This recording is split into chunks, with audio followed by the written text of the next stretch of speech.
Halo, Assalamualaikum warahmatullahi wabarakatuh. Kembali lagi di channel Sofit. Nah, untuk channel Sofit kali ini kita masuk ke Sofit Materi. Di Sofit Materi kali ini ada kakak Hairunisa yang akan menjelaskan tentang penyakit epilepsi nih. Nah, untuk kalian yang belum subscribe, di subscribe dulu ya. Terus nyalain tombol loncengnya biar kalian gak ketinggalan di video-video berikutnya. Nah, Kak Hairunisa di sini akan menjelaskan tentang penyakit epilepsi dan juga salah satu obat yang digunakan untuk pengobatan penyakit ini. So, untuk kalian silahkan disimak. Pengertian dari epilepsi. Apa sih epilepsi itu? Penyakit epilepsi atau AYAN adalah gangguan sistem saraf pusat di mana aktivitas dari otak bekerja menjadi abnormal. Gangguan inilah yang menyebabkan kejang. Kejang ini terjadi karena pelepasan abnormal dari neuron di dalam sistem saraf pusat. Kejang menyebabkan perubahan dalam cara melihat, bergerak, dan apa yang kita rasakan. Kejang umum terjadi pada seluruh bagian otak dan menimbulkan gejala di sekujur tubuh. Kejang berulang merupakan gejala utama dari epilepsi. Karakteristik kejang akan bervariasi dan bergantung pada bagian otak yang terganggu dan seberapa jauh gangguan tersebut terjadi. Pemeriksaan epilepsi bisa dilakukan dengan dua cara. Yang pertama dengan MRI atau CT scan. Pemeriksaan ini dilakukan untuk melihat gambaran otak sehingga dapat mendeteksi kondisi yang abnormal. Kemudian yang kedua ada elektroensefalogram atau yang biasa disebut dengan EEG. Pemeriksaan ini dilakukan untuk mengetahui adanya gangguan pada impuls atau aktivitas elektrik di dalam otak yang dapat menyebabkan kejang. Pada pemeriksaan ini, pasien akan dipasangkan elektroda pada kulit kepala untuk merekam aktivitas elektrik pada berbagai tempat di kepala. Selama proses berlangsung, aktivitas otak akan terekam pada selembar kertas yang disebut ensefalogram. Selama pemeriksaan ini, pasien diminta untuk berbaring dengan tenang. Beberapa pasien melakukan prosedur ini pada saat pasien tertidur, sebab beberapa gelombang otak abnormal terlihat hanya pada saat pasien tidur. Berikut ini adalah terapi epilepsi. Untuk terapi farmakologinya, terdapat obat-obat anti-epilepsi. Beberapa di antaranya adalah phenytoin, asam valproat, carbamazepine, lamotrigine, gabapentin, phenobarbital, dan zosinamat. Untuk terapi non-farmakologinya, yaitu ada diet ketogenik, pembedahan, dan stimulasi nervus vagus. Apabila obat anti-epilepsi tidak mempan, dapat dilakukan terapi non-farmakologi seperti diet khusus, yaitu diet ketogenik. Nah, pada video ini, saya akan membahas mengenai obat anti-epilepsi, yaitu phenytoin. Phenytoin termasuk ke dalam golongan hidantoin. Golongan hidantoin ini merupakan antikonvulsi.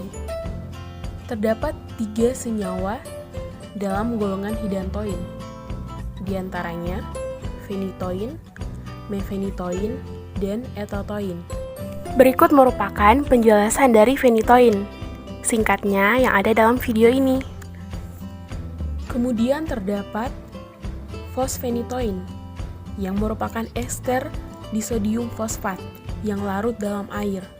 Fosphenytoin merupakan prodrug dari phenytoin yang dapat diberikan secara intravena dan intramuskular, serta memiliki waktu paruh 8-15 menit.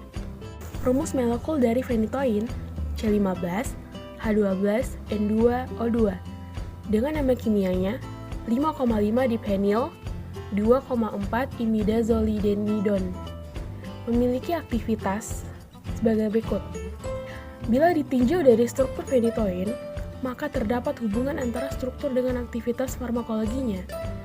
Adanya gugus phenyl atau aromatik lain pada atom penting untuk khasiat antikonvulsi, Sedangkan pada gugus alkil berkaitan dengan efek sedasi. Sifat ini tidak terdapat pada fenitoin. Ini merupakan proses mekanisme kerja dari fenitoin. Dalam keadaan kejang, terjadinya potensial aksi dan timbulnya kejang diakibatkan oleh pembukaan saluran Na+ yang dipicu oleh depolarisasi atau pembukaan kanal Ca2+.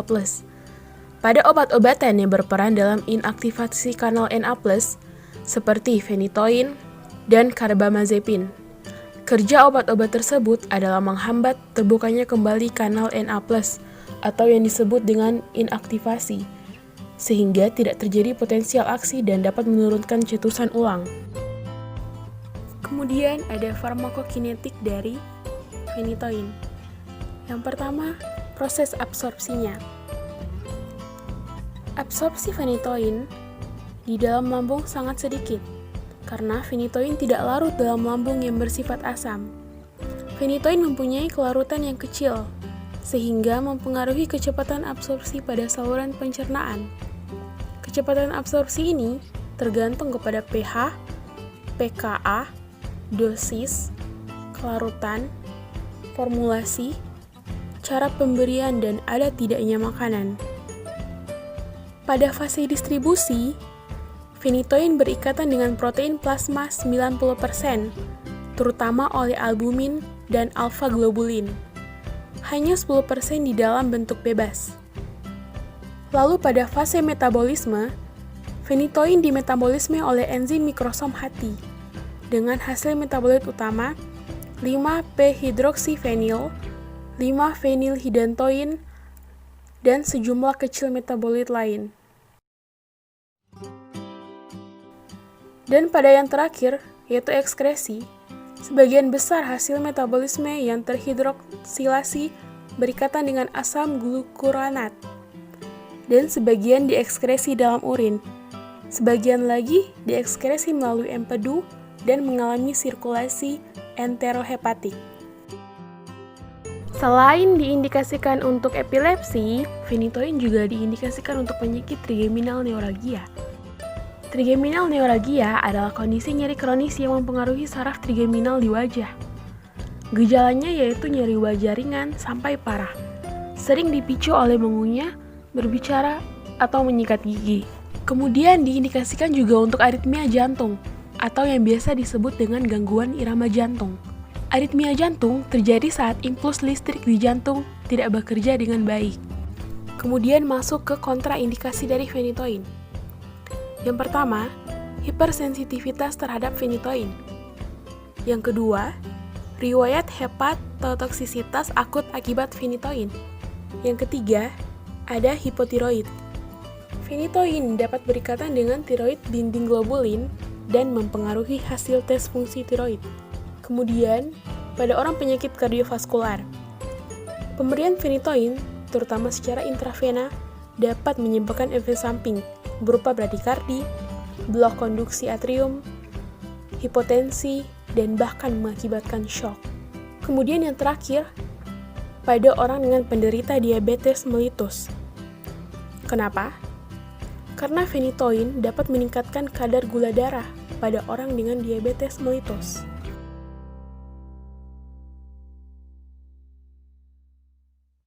Pada beberapa obat antiepilepsi, terdapat kontraindikasi pada ibu hamil dan menyusui, termasuk pada obat fenitoin. Kenapa? Karena pada kehamilan, terjadi perubahan farmakokinetik fenitoin. Hal ini dapat meningkatkan risiko terjadinya kejang pada ibu hamil. Yang kedua, terjadi kelainan kongenital pada janin, yang dapat terjadi yaitu bibir sumbing, defek pada jantung, mikrosefali, hipoplasia jari, hingga gangguan mental. Kemudian yang terakhir dapat terjadi pendarahan. Hal ini disebabkan oleh penurunan kadar vitamin K dan dapat menyebabkan kematian. Oleh karena itu, ibu hamil yang mengkonsumsi fenitoin disarankan untuk menambahkan suplemen vitamin K 1 bulan sebelum persalinan. Suplemen vitamin K juga diberikan pada bayi segera setelah persalinan. Ini adalah dosis dari fenitoin. Pada pemberian epilepsi, pada pasien dewasa, dosis awalnya 200-300 mg per hari, diberikan dalam dosis tunggal atau 2 dosis terbagi. Untuk dosis maksimumnya 200-400 mg per hari. Sedangkan untuk dosis anak-anak, kejang umum, tonik klinik atau kejang parsial adalah 5 mg per kilogram per hari atau 2-3 kali sehari. Ini merupakan beberapa efek samping dari phenytoin. Yang pertama, anemia megaloblastik.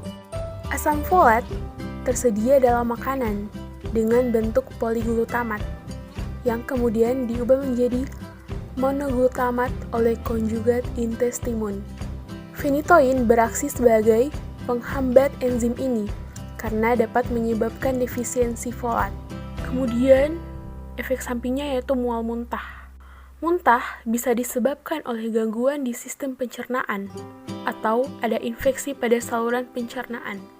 Gangguan pada sistem keseimbangan, misalnya karena mabuk perjalanan atau gangguan di telinga. Bisa juga karena gangguan hormonal, kondisi psikologis, hingga dari area di otak yang mengontrol muntah. Efek samping yang ketiga yaitu hiperplasia gingiva atau pembesaran gusi, disebabkan karena phenytoin dapat menstimulasi proliferasi fibrolas dan epitel.